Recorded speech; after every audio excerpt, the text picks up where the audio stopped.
I'm Bob Hallmark in Gladewater at the Gladewater Round-Up Rodeo, the 86th edition. Today we're profiling a couple of ladies that are kind of breaking ground here in East Texas. And as far as I know, they are the only two East Texas ladies who do what they do in connection with the rodeo. And I will introduce them now. Go ahead and state your name. Hi, I'm Summer Gay. Summer Gay. Hi, I'm Megan Gay-Meyer of Rodeo. Okay. Now you might say that there's something familiar about that last name, isn't it? Now Summer, tell us who you're connected with. Our grandfather is Neil Gay, and our dad's Jim Gay, and our uncle is Donnie Gay. Uncle Donnie Gay. Yes, sir. And Pete. All right. Yep. Okay. All right, so we have a bit of a legacy going on in the rodeo here.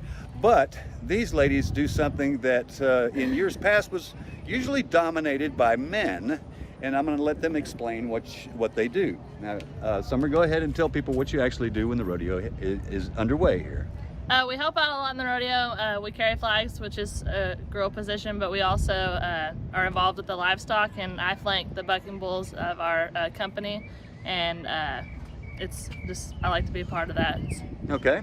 And? Yes, we assist with the production of the rodeo. That's what us as Raptor G Rodeo is hired to do, and so we help out in any way and form, but mostly with the rodeo livestock and making the rodeo happen for you guys. Now you might want to tell people what you do when you flank bulls. So the bulls go in the bucking chutes here, and you know, the rider gets on his bull rope, and there's a light cotton rope goes around the bull's flank, and you adjust it, or I adjust it to each bull's a little different to what they need to buck their best. Doesn't hurt them, very soft, just helps them do better a little bit. And once the cowboy's off, they quit bucking and they walk out of the arena, and just helps them out a little bit. Okay. Now, this does not happen without an element of risk. You're dealing with a 2,000-pound animal here. Now, what made you want to get into this? My love for animals, probably.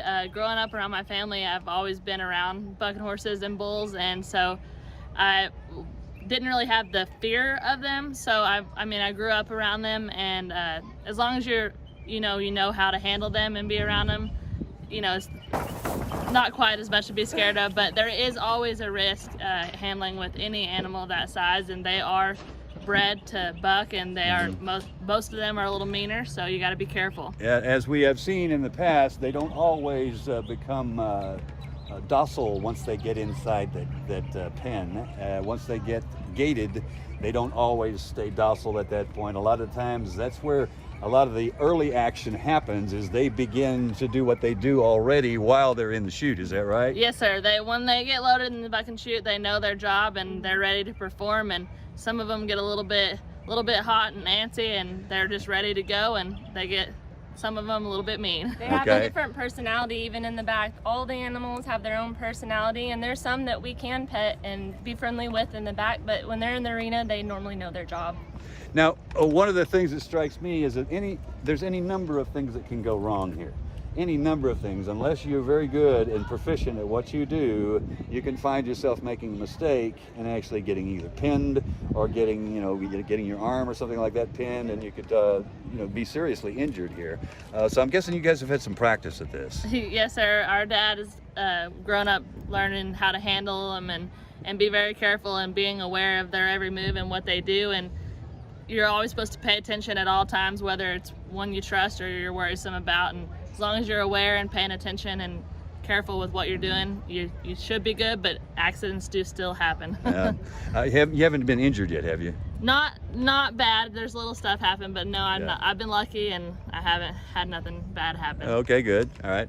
And the same applies for you. I mean, you haven't had any injuries yet? Not so far, knock on wood. We never want that to happen, but like you said, it's always a risk that can, but we do our best to be aware and at all times. Okay. Do you feel like this is breaking ground in some aspects? I know you didn't just start this, you've been doing this for a while, but as far as we know, you're the only two ladies that are doing this right now. Well, we aren't the only two, but as far as this area, I guess we could be, but there's been some that are breaking the ground for us and paving the way. Kirsten Bold being one of them. She is a second generation cowgirl, as we are third, so she's helping us out get to where we need to be, because it is normally a male dominant area, but we want it to be respected in the female area as well. Okay. Does it require a certain amount of muscle to do something like this, or do you find that men and women compete equally at this?